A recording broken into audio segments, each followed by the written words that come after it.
कक्षा 11 भूगोल खंड ख भारत का भूगोल पुस्तक में अध्याय 2 भारत की संरचना व भू आकृति विज्ञान। तो हमें इस चैप्टर में भारत की धरातल की बनावट, उच्चावच, उसका भौतिक अध्ययन आदि करना है। तो आइए चलते हैं इस आपकी दूसरी पुस्तक जो भारत के संदर्भ में जिसका अध्ययन करना है, यानी आपकी जो दूसरी पुस्तक है उसमें जितनी भी चीज़ें अध्ययन करनी हो वो भारत के संदर्भ में ही करनी है।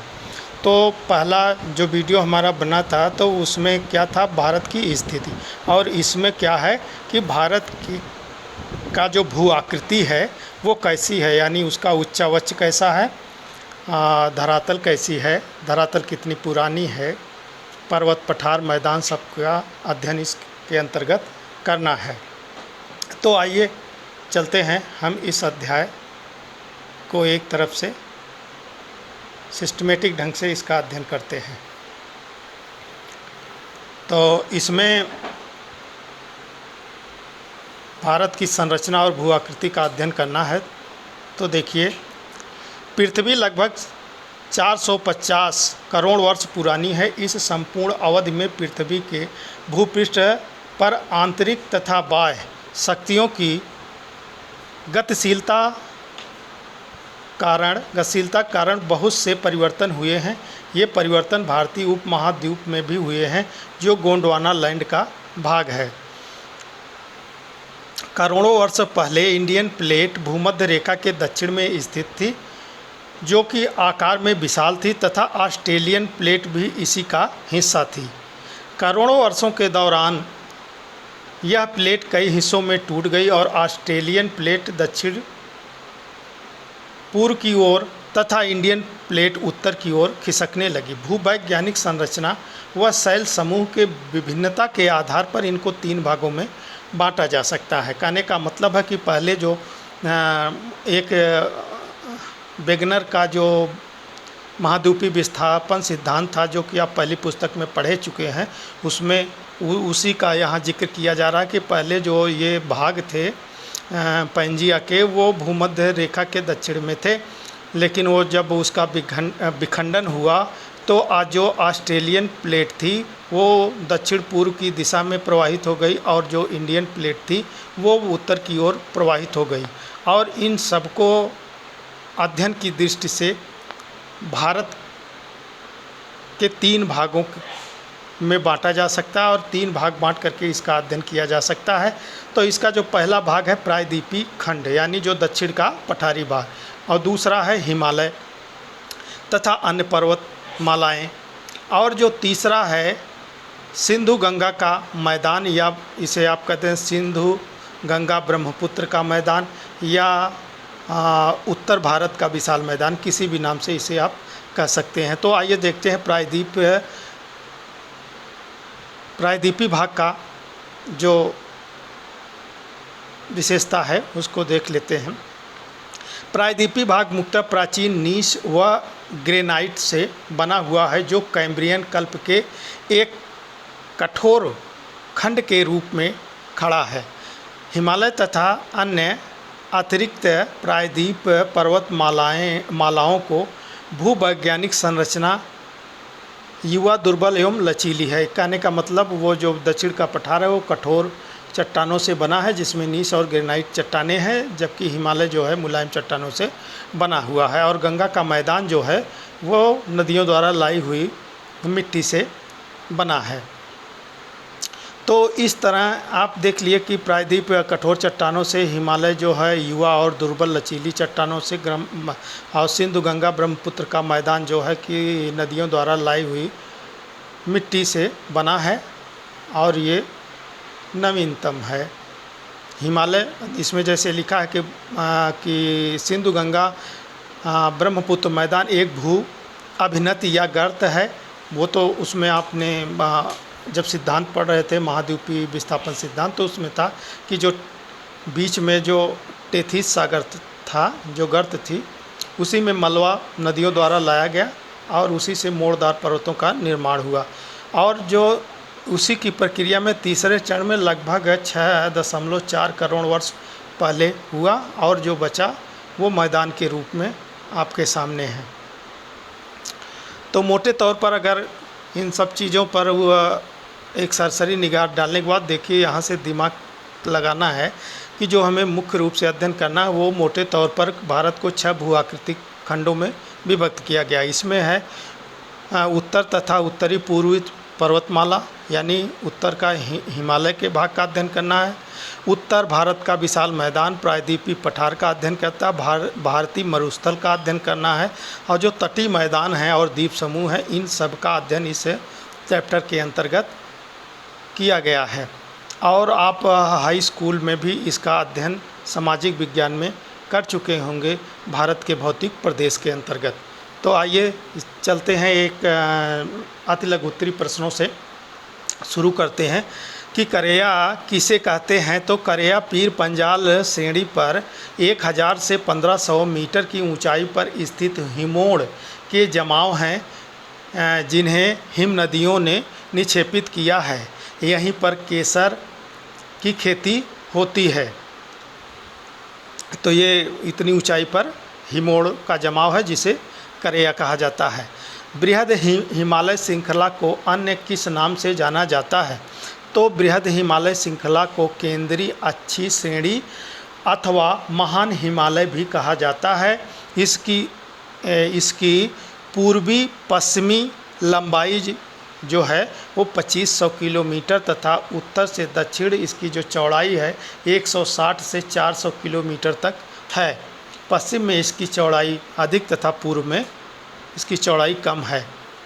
जग्गू की झीलें हैं। जम्मू और कश्मीर की राजधानी श्रीनगर कौन सी नदी के किनारे है। तो वो झेलम नदी के किनारे है। प्रसिद्ध फूलों की घाटी किस पर्वत क्षेत्र में स्थित है।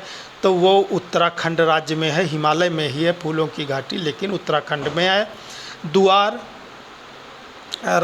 स्थलाकृति यानी द्वार स्थलाकृति कहाँ पाई जाती है।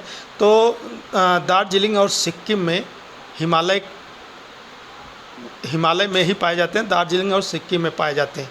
तो आपको बता दें कि जो देखिए, जो मध्य हिमालय और शिवालिक हिमालय के बीच में जो घाटी होती है उसी को पूरब में द्वार कहा जाता है या द्वार कहा जाता है और पश्चिम में दून कहा जाता है।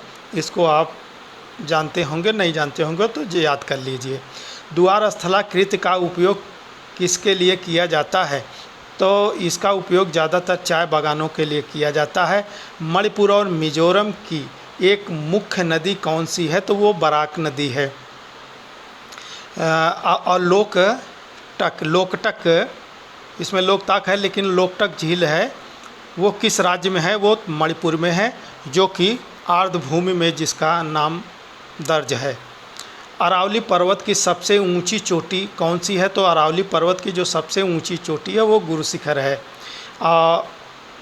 मालेसीस बेसिन किस राज्य को कहा जाता है। तो जो मिजोरम राज्य है इसको मालेसीस बेसिन कहा जाता है। महाराष्ट्र के पश्चिम घाट में पश्चिम घाट को किस नाम से जाना जाता है। तो महाराष्ट्र का जो पश्चिमी घाट है उसे सह्याद्री नाम से जाना जाता है। प्रायद्वीपीय पठार की सबसे ऊंची चोटी कौन सी है। तो प्रायद्वीपीय पठार की जो सबसे ऊंची है वो है अनाईमुडी। तो अनाईमुडी जो है 2695 मीटर ऊंची है। नीलगिरी पहाड़ी की सबसे ऊंची चोटी कौन सी है। डोडा बेट्टा, ये जो है 2637 मीटर है। और पूर्वी और पश्चिमी घाट कहाँ आपस में मिलते हैं। तो नीलगिरी पर्वत की पहाड़ियों पर वो पूर्वी घाट और पश्चिमी घाट आकर के मिलते हैं। तो मालाबार तट की विशेष स्थलाकृति काल किस कार्य के लिए प्रयोग में लाई जाती है। तो ये जो मालाबार तट है, मालाबार तट का जो काल है यानी लैगून झील टाइप का है, काल ही बोलते हैं उसे। तो वहाँ कौन सा काम होगा? मछली पकड़ने का और नौकायान का काम होगा, हैं। नेहरू ट्रॉफी बलाम काली नौका दौड़ का आयोजन कहाँ होता है? तो ये देखिए, नेहरू ट्रॉफी जो होती है एक नौका दौड़ की प्रतियोगिता होती है जहाँ काफ़ी प्रतियोगी भाग लेते हैं। वो जो है पुन्नामदा, ये पुन्नामदा जो केरल में है, वो एक कयाल है, हैं, लैगून झील है, कयाल है, वहाँ आयोजित की जाती है। कौन सा तटीय मैदान उभरे हुए तट का उदाहरण है? तो ये जो पूर्वी तटीय मैदान जो है वो उभरे हुए तट का उदाहरण है। दक्कन का पठार कौन सी चट्टानों से बना है? तो अभी आपने पढ़ा, नीस और ग्रेनाइट से बना है। भारत में स्थित हिमालय पर्वत की सबसे ऊंची चोटी कौन सी है? तो जो भारत में स्थित जो हिमालय है उसमें सबसे ऊंची जो चोटी वो कंचनजंगा है, 8,598 मीटर ऊंची है। एवरेस्ट जो है वो नेपाल में है। और केटू जो वो केटू गाडविन ऑस्टिन है, वो जो है गाडविन ऑस्टिन जो है पाक अधिकृत कश्मीर में है। तो जो भारत में मुख्य रूप से शुद्ध रूप से जो सबसे ऊंची है वो कंचनजंगा है, 8,598 मीटर। तो भारत की प्राचीनतम पर्वत श्रेणी कौन सी है? तो जो प्राचीनतम पर्वत श्रेणी वो अरावली पर्वत है। और अंडमान निकोबार को कौन सा जल क्षेत्र अलग करता है? तो 10 डिग्री चैनल जो है अंडमान को निकोबार से अलग करता है, याद रखिएगा, 10 डिग्री चैनल। भारत में प्रवाल द्वीपों का एक समूह कौन है? तो आप इसे जानते होंगे, लक्षद्वीप पूरा प्रवाल द्वीपों से बना है। भारत का एकमात्र जीवंत सक्रिय ज्वालामुखी कहाँ है? तो भारत में जो है एक बैरन द्वीप है, उस पर एकमात्र जीवित ज्वालामुखी है जो निकोबार द्वीप समूह में स्थित है। याद रखिए, निकोबार में एक द्वीप है बैरन द्वीप जहाँ पर सक्रिय ज्वालामुखी भारत में है। तो अंडमान निकोबार द्वीप समूह की सबसे ऊंची चोटी कौन सी है? तो अंडमान निकोबार में जो सबसे ऊंची चोटी वो सैंडल चोटी है, वो 738 मीटर है, जो कि उत्तरी अंडमान में है। याद रखिएगा, उत्तरी अंडमान में जो सैंडल चोटी है वो सबसे ऊंची चोटी है। लक्षद्वीप समूह का सबसे बड़ा द्वीप कौन है? तो लक्षद्वीप समूह का जो ये मिनिकॉय द्वीप है वो सबसे बड़ा है। इसका जो क्षेत्रफल है 453 वर्ग किलोमीटर है। लक्षद्वीप समूह के कितने द्वीपों पर मानव आवास है? यानी द्वीप उसमें कई बहुत द्वीप हैं, लेकिन उस पर 11 द्वीप ही हैं जिस पर मानव निवास है। भारत के कुछ प्रमुख दूनों के नाम बताइए। देखिए, दून वही है जो पूर्व में द्वार जिसको कहते हैं, वो इसी को पश्चिम में दून कहते हैं। तो उत्तर है कि चंडीगढ़, कालका दून, नालागढ़ दून, हरिके दून, देहरादून, कोटडी दून। इसमें देहरादून सबसे बड़ा दून है।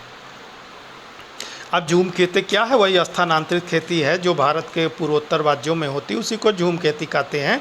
तो वो अरुणाचल हिमालय की खेती है। तो नदी की प्रवाहावस्था में बनने वाली किन्हीं दो निक्षेप स्थलाकृतियों के नाम बताइए। तो प्रवाहावस्था होता है जब, यानी युवावस्था के बाद जो प्रौढ़ावस्था होता है उसमें नदी क्या बनाती है? बालू का रोधिका बनाती है, विसर्प बनाती है, गोकोर झील बनाती है और ये गुम्फित सरिता का निर्माण करती है। और कश्मीर हिमालय में स्थित प्रसिद्ध तीर्थ कौन है?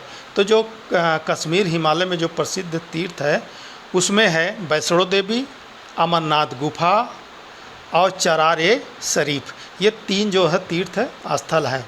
तो हिमाचल उत्तराखंड हिमालय में स्थित पवित्र तीर्थ स्थान कौन है? तो हिमाचल वाले हिमालय क्षेत्र में गंगोत्री है, यमुनोत्री है, केदारनाथ है, बद्रीनाथ है, हेमकुंड साहिब है। तो ये सब जो है तीर्थ स्थल हैं।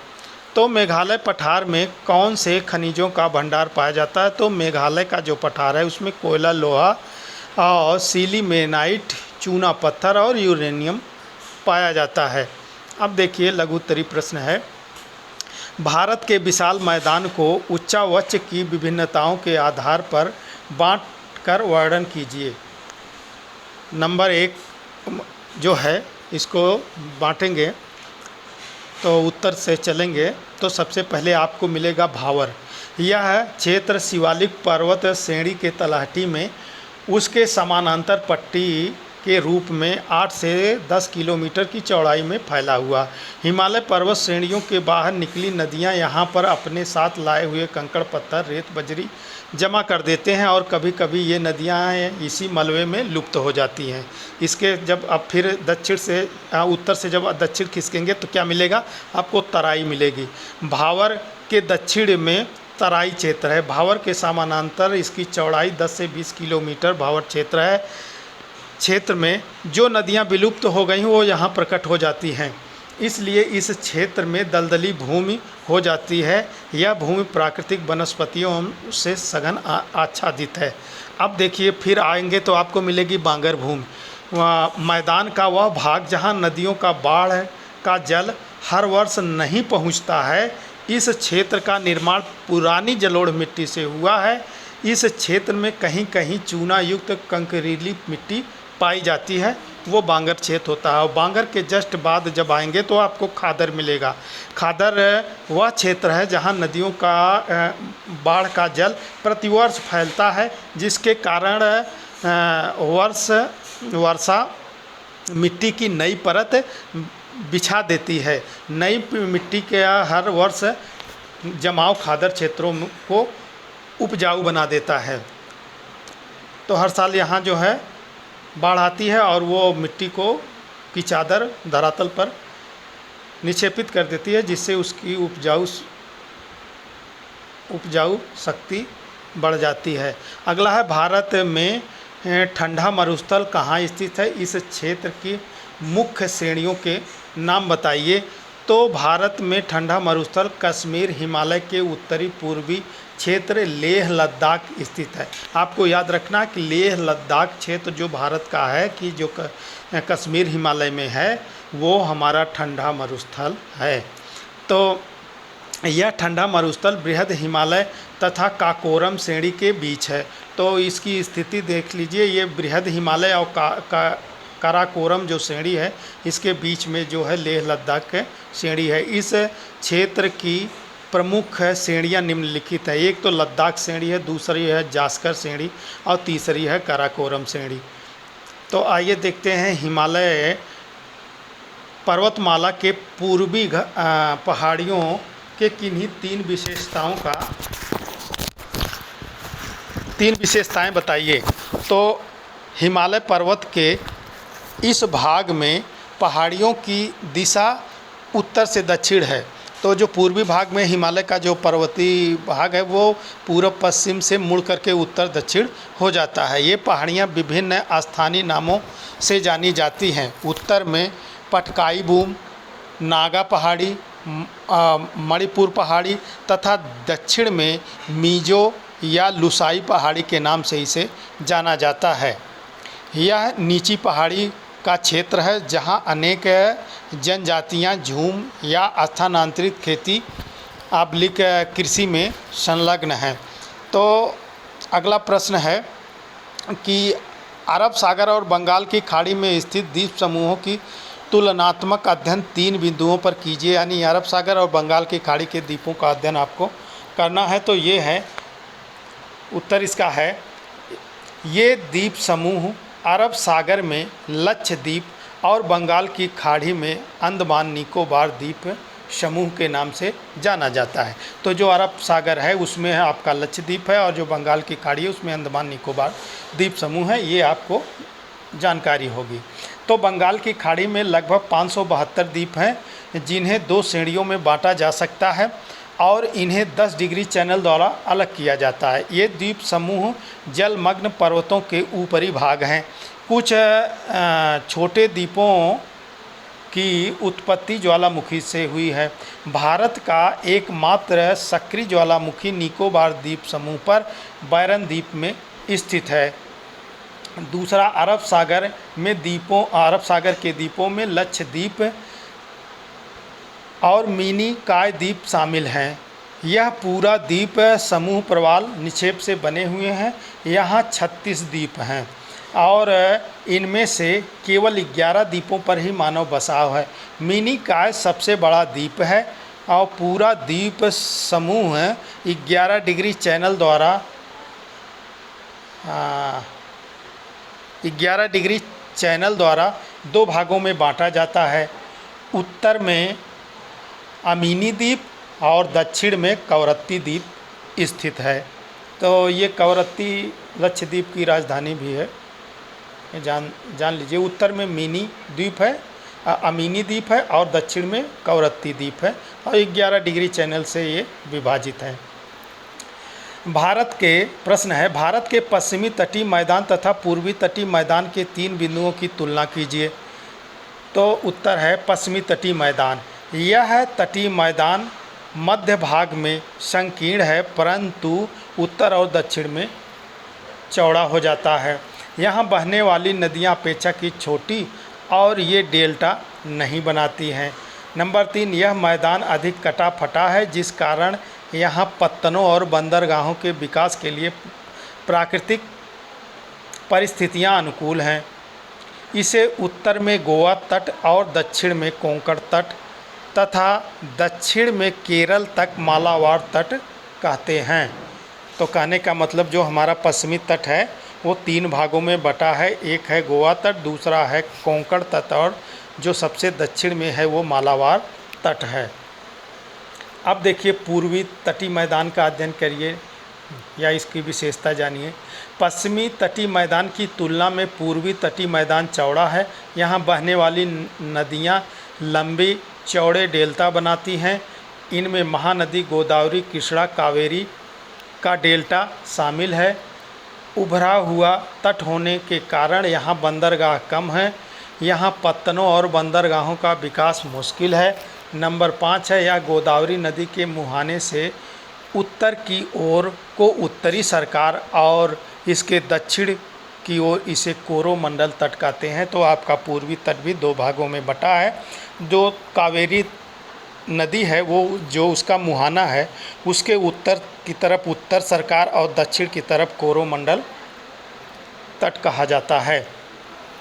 अब 6वां प्रश्न है, पश्चिमी तटीय मैदान का कोई डेल्टा क्यों नहीं है। तो पश्चिमी तटीय मैदान अरब सागर के तट पर फैला एक सकरा मैदान है। इसके पूर्व में पश्चिम घाट की पहाड़ियाँ हैं जिससे अनेक छोटी छोटी और तीव्रगामी नदियाँ निकलती हैं। छोटा मार्ग और कठोर शैल होने के कारण ये नदियाँ अधिक तलछट नहीं लाती हैं। अवसाद का पर्याप्त निक्षेप न होने के कारण यहाँ डेल्टा नहीं बन पाता है। तो अगला प्रश्न है, भारतीय मरुस्थल कभी समुद्र का हिस्सा था, इस कथन की पुष्टि कीजिए। तो भारतीय जो मरुस्थल है अरावली पहाड़ियों के उत्तर पश्चिम में स्थित है।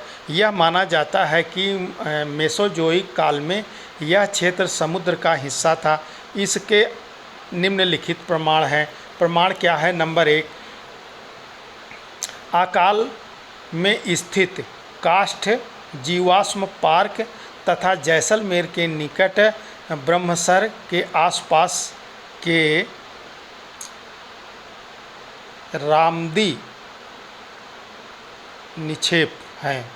तो कुछ निक्षेप और कुछ जीवाश्म वहाँ पाए जाते हैं जिसके आधार पर हम कह सकते हैं कि यहाँ पहले सागर था। अरुणाचल प्रदेश में कौन सी जनजातियाँ निवास करती हैं? तो अरुणाचल हिमालय में पश्चिम से पूर्व की ओर क्रमशः मोनपा, डपफला, अवर, मिसमी, नीसी और नागा जनजाति निवास करती है। तो कहने का मतलब जो है पश्चिम से पूर्व की तरफ यानी पश्चिम से पूर्व की तरफ जाएंगे तो पहले मोनपा जनजाति मिलेंगे, फिर डपफला, फिर अबर, फिर मिसमी, फिर नीसी और फिर नागा जनजातियाँ मिलेंगी। तो अब आइए दीर्घ उत्तरी प्रश्नों का अध्ययन करते हैं। तो दीर्घ उत्तरी का जो पहला प्रश्न है, भारत के उत्तर तथा उत्तर पूर्वी पर्वतमाला का विवरण 5 बिंदुओं में दीजिए। तो देखिए विवरण इसका उत्तर तथा उत्तरी पूर्वी पर्वतमाला में हिमालय पर्वत और उत्तर पूर्वी पहाड़ियाँ शामिल हैं। इन पर्वतमालाओं की उत्पत्ति विवर्तनीय हलचलों के द्वारा हुई है। तेज बहाव वाली नदियों से अपर्दित ये पर्वतमालाएं अभी भी युवावस्था में हैं। दूसरा पॉइंट है, हिमालय पर्वत भारत के उत्तर में चाप की आकृति में पश्चिम से पूर्व की ओर पूर्व की दिशा में गीना और ब्रह्मपुत्र नदियों के बीच लगभग 2500 किलोमीटर राख फैला है। तो ये इसका मतलब है कि हिमालय पर्वत भारत के उत्तर में चाप के रूप में स्थित है, जो पश्चिम से पूरब की तरफ जो है 2500 किलोमीटर क्षेत्रफल में लंबाई में लगभग 2500 किलोमीटर की लंबाई में फैला है और इसकी चौड़ाई 160 से 400 किलोमीटर तक है। तो इस तरह आप याद करिए। और ये जो गीना और ब्रह्मपुत्र तो है, ठीक है, लेकिन सिंधु और ब्रह्मपुत्र के बीच माना जाता है भारत की जो हिमालय पर्वत है वो सिंधु और ब्रह्मपुत्र नदियों के बीच है। अब तीसरा है, मिजोरम, नागालैंड और मणिपुर में ये पहाड़ियाँ उत्तर दक्षिण की दिशा में फैली हैं। ये पहाड़ियाँ उत्तर में पटकोई, बूम, नागा पहाड़ियाँ और मणिपुर पहाड़ियाँ तथा दक्षिण में मिजो या लुसाई पहाड़ियों के नाम से जाना जाता है। और चौथा है, हिमालय पर्वत के समानांतर रूप से फैली हुई 3 पर्वत श्रेणियां हैं, जिसमें एक है बृहद हिमालय। यह हिमालय की सबसे ऊंची श्रेणी है। अधिक ऊंचाई होने के कारण यहाँ सदैव बर्फ़ ढकी रहती है। दूसरा है मध्य हिमालय या लघु हिमालय। यह बृहद हिमालय के दक्षिण में लगभग उसके समानांतर पूर्व से पश्चिम की ओर फैली हुई हैं। भारत के अधिकांश स्वास्थ्यवर्धक स्थान तथा दर्शनीय स्थल या पर्यटन स्थल इसी हिमालय में स्थित हैं, जैसे धर्मशाला, शिमला, डलहौजी, मसूरी, नैनीताल, दार्जिलिंग आदि स्थान जो है मध्य हिमालय या लघु हिमालय में ही स्थित हैं। और तीसरा है कि शिवालिक श्रेणियाँ, तो ये मध्य हिमालय के बाद और मैदानों के बीच स्थित यह है छोटी पहाड़ियाँ हैं, जो हिमालय के ही समानांतर पूर्व से पश्चिम की तरफ फैली हुई हैं। इसके एक तरफ मध्य हिमालय या लघु हिमालय और दूसरी तरफ दक्षिण की तरफ मैदानी क्षेत्र हैं। पांचवा है, भारतीय उपमहाद्वीप तथा मध्य एवं पूर्व एशिया के देशों के बीच एक मजबूत दीवार के रूप में हिमालय पर्वत श्रेणी खड़ी है। हिमालय एक प्राकृतिक अवरोध ही नहीं अपितु यह एक जलवायु विभाजक है। अफवाह और सांस्कृतिक विभाजन का भी काम ये करती है। दूसरा, प्रायद्वीप पठार की 5 विशेषताओं का वर्णन कीजिए। तो प्रायद्वीप पठार तिकोने आकार वाला कटा फटा भूखंड है। उत्तर पश्चिम में दिल्ली कटक, पूर्व में राजमहल पहाड़ियाँ, पश्चिम में गिरी पहाड़ियाँ और जो दक्षिण में इलायची पहाड़ियाँ प्रायद्वीप पठार की सीमाएं को निर्धारित करती हैं। उत्तर पूर्व में शिलांग और कार्बी एंगलोंग पठार भी इस भूखंड का ही विस्तार है।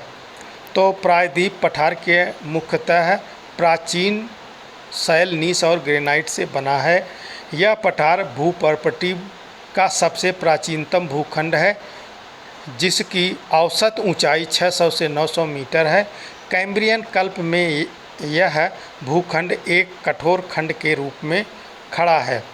तो चौथा है, इस पठार के उत्तर पश्चिम भाग में अरावली की पहाड़ियों, उत्तर में विंध्याचल और सतपुरा की पहाड़ियाँ, पश्चिम और पूर्वी घाट स्थित हैं। सामान्य तौर पर प्रायद्वीप की ऊंचाई पश्चिम से पूर्व की ओर कम होती जाती है। इस पठार के उत्तरी भाग का ढाल उत्तर दिशा की ओर है। तो आप देख लीजिए, इस पठार का जो उत्तरी भाग है उसका ढाल किधर है? उत्तर की ओर है। इसीलिए वहाँ से निकल करके जो नदियाँ निकलती हैं वो उत्तर की दिशा में आकर के या तो यमुना से मिल जाती हैं या तो गंगा से मिल जाती हैं।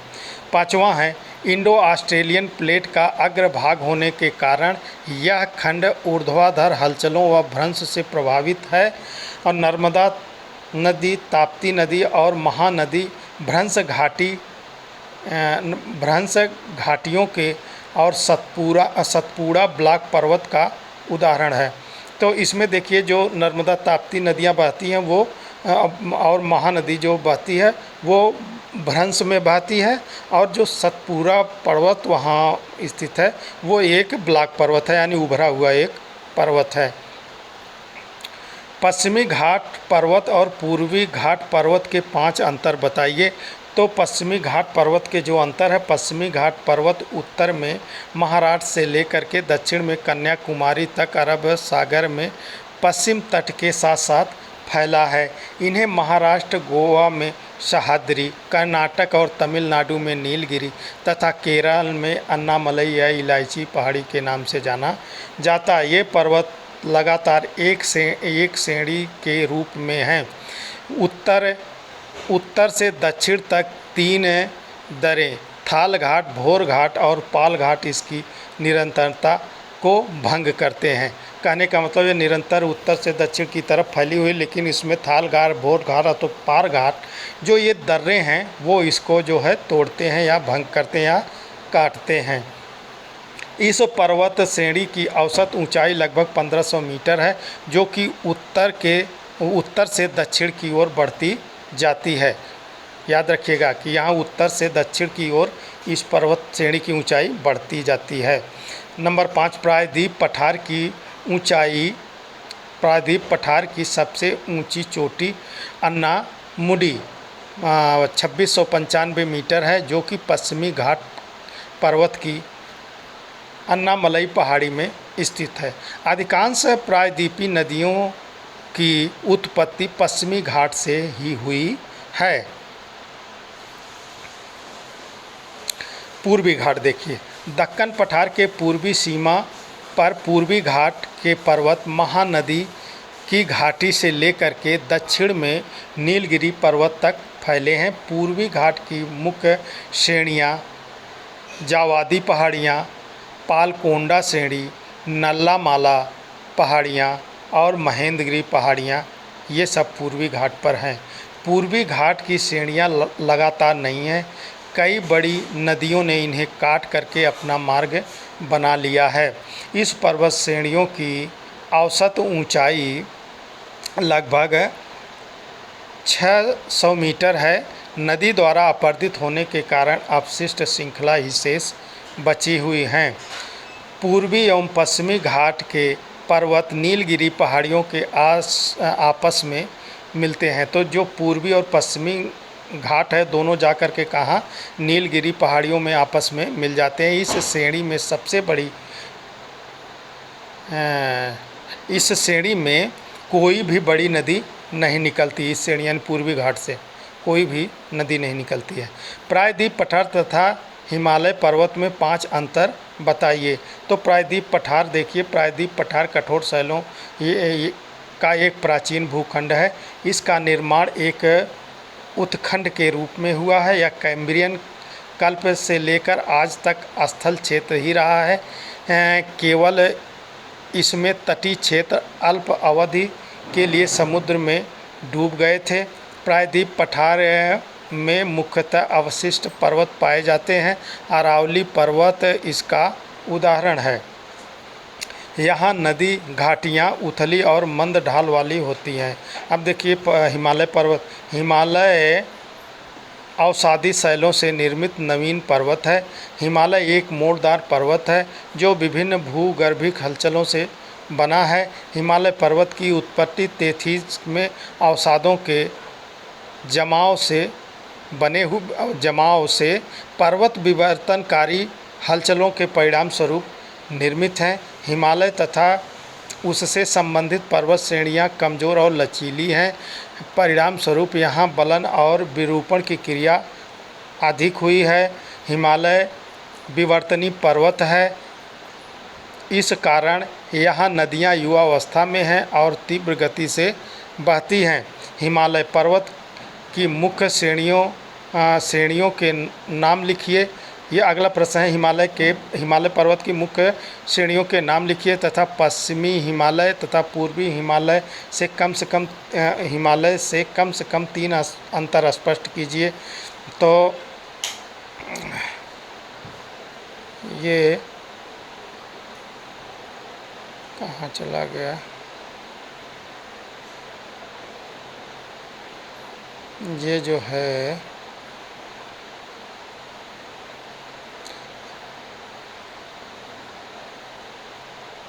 पांचवा प्रश्न था आपका। पांचवा प्रश्न था, तो ये जो है आपको उसका 3 अंतर स्पष्ट कीजिए। तो देखिए, हिमालय पर्वत की जो मुख्य श्रृंखला इस प्रकार है: हिमाद्री या बृहद हिमालय, मध्य हिमालय या लघु हिमालय, शिवालिक या बाह्य हिमालय। तो देखिए, पश्चिमी हिमालय, इसका विस्तार 72 से 80 डिग्री पूर्वी देशांतर के बीच अर्थात सिंधु और काली नदियों के मध्य है। पश्चिमी हिमालय जो है वो क्या है, सिंधु और काली नदी के बीच का जो हिमालय है वो पश्चिमी हिमालय है, जो कि 72 से 80 डिग्री पूर्वी देशांतर के बीच है। यहाँ औसत जो वर्षा है 100 सेंटीमीटर से कम होती है। यहाँ अल्पाइन और शंकुधारी वन पाए जाते हैं। इसकी ऊंचाई पूर्वी हिमालय से अधिक है। पूर्वी हिमालय क्या है, इसका विस्तार 88 डिग्री से 97 डिग्री पूर्वी देशांतर के मध्य अर्थात तीस्ता और ब्रह्मपुत्र नदियों के बीच स्थित है। यहाँ पर औसत वर्षा 200 सेंटीमीटर या उससे अधिक होती। यहाँ सदाहरित यानी सदाबहार वन पाए जाते हैं और औसत ऊंचाई पश्चिमी हिमालय से कम है। तो इस प्रकार आपने भारत का जो है भौतिक अध्ययन किया या भू आकृतिक अध्ययन किया। तो ये आपका दूसरा चैप्टर यहाँ समाप्त होता है। अगला चैप्टर अगले वीडियो में आपके सामने प्रस्तुत होगा।